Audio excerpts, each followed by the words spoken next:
Hola a todos, el día de hoy vamos a continuar con metabolismos bioquímicos. Vamos a revisar el metabolismo de la fructosa. Ayer revisamos el metabolismo de la galactosa con las diferentes patologías asociadas a deficiencias enzimáticas.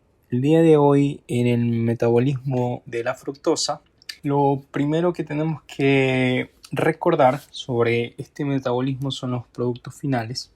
El fosfato de hidroxiacetona y el gliceraldehído interactúan con la fosfofructoquinasa 1, que esta tiene un papel fundamental en el proceso de la glicólisis. Entonces, por ende, una fuente rápida de energía va a ser una bebida alta en fructosa, tanto para el metabolismo aeróbico como anaeróbico. Recuerdan que en el video de ayer se mencionó que mientras más sencilla es la cadena de carbohidratos, es más directa la absorción. Pues aquí tenemos un ejemplo en el metabolismo de la fructosa que lo vamos ahora a revisar. Antes de pasar al gráfico del metabolismo, quiero compartir un pequeño caso clínico. Un infante de 6 meses de edad que ha sido alimentado con lactancia materna exclusiva y su desarrollo ha sido normal. La madre decide empezar a implementar compotas de frutas hechas en casa.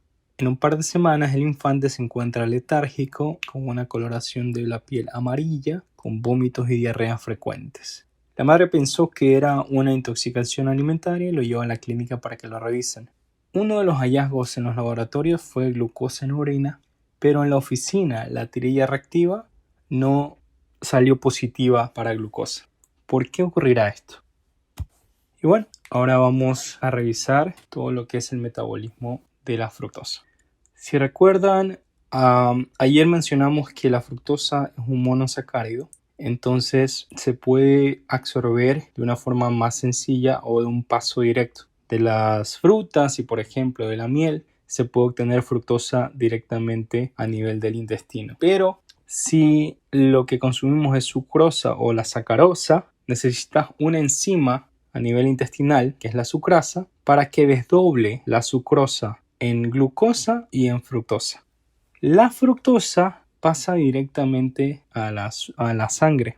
Y esta fructosa es la que ahora utiliza mucho en las dietas keto. Ya vamos a observar el metabolismo que tiene la fructosa en sangre. Una vez que está en el torrente sanguíneo, la fructosa tiene que ser degradada a fructosa 1-fosfato. ¿Cómo sucede esto?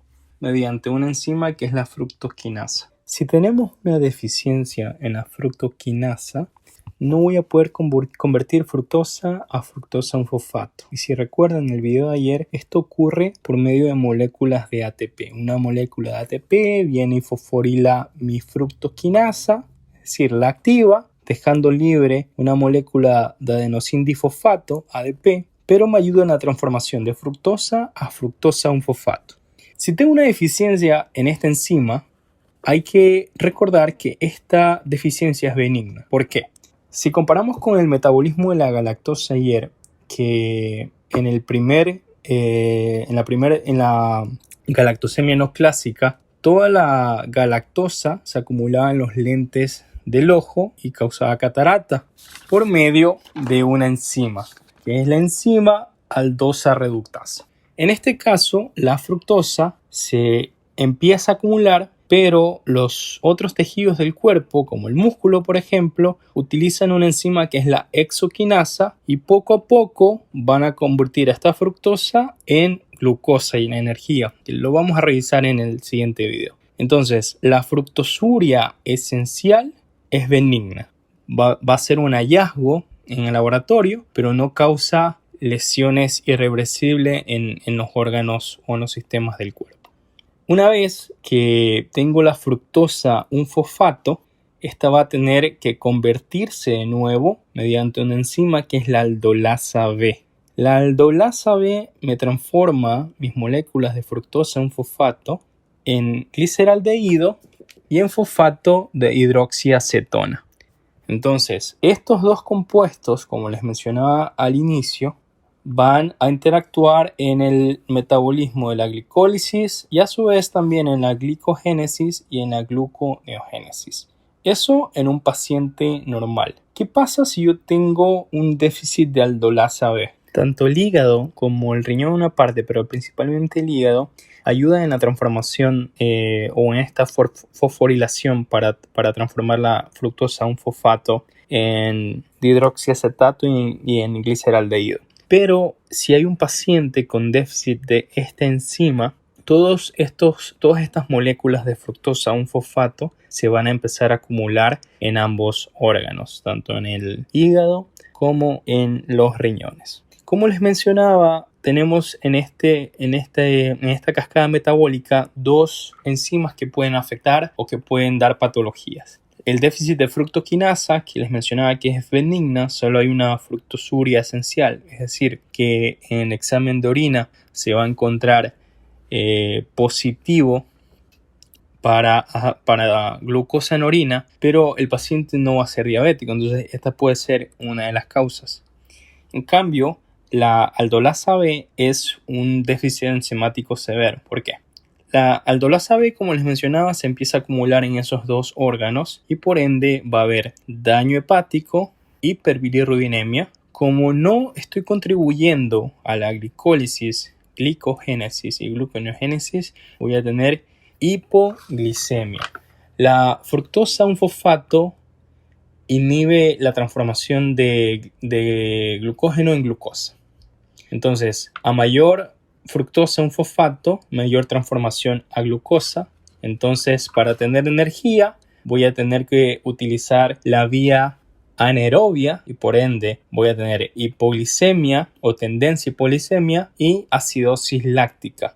Y estas dos presentaciones me van a predisponer a que el paciente tenga convulsiones. Pero a diferencia de la galactosemia que revisamos ayer, en la deficiencia de aldolasa B no hay retraso mental. Pero va a haber hiperuricemia, va a haber un defecto en los túbulos proximales del riñón. Entonces la cistina se va a empezar a acumular y los cálculos van a ser de cistina. Se va a encontrar también en orina cistinuria, por ende. Entonces, estos son los síntomas o la presentación clásica de la intolerancia a la fructosa hereditaria, que solo para tener en consideración es una enfermedad autosómica recesiva, lo que me recuerda que debemos revisar genética también en un video posterior.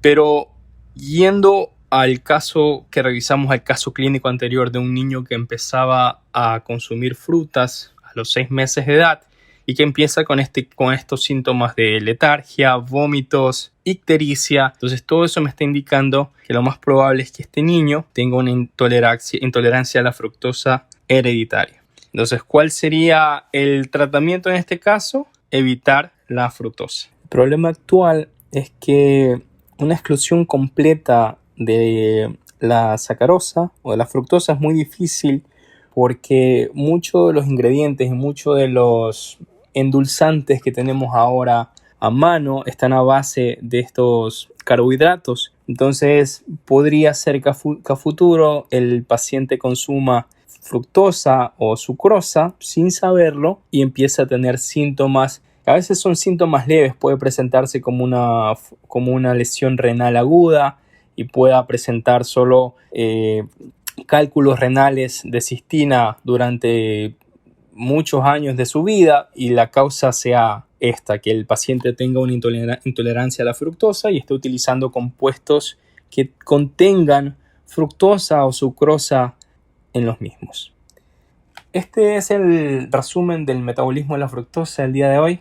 En el siguiente video quiero que revisemos todo lo que es el metabolismo de la glucosa. Yo sé que es un proceso bioquímico un poquito largo, pero muy interesante.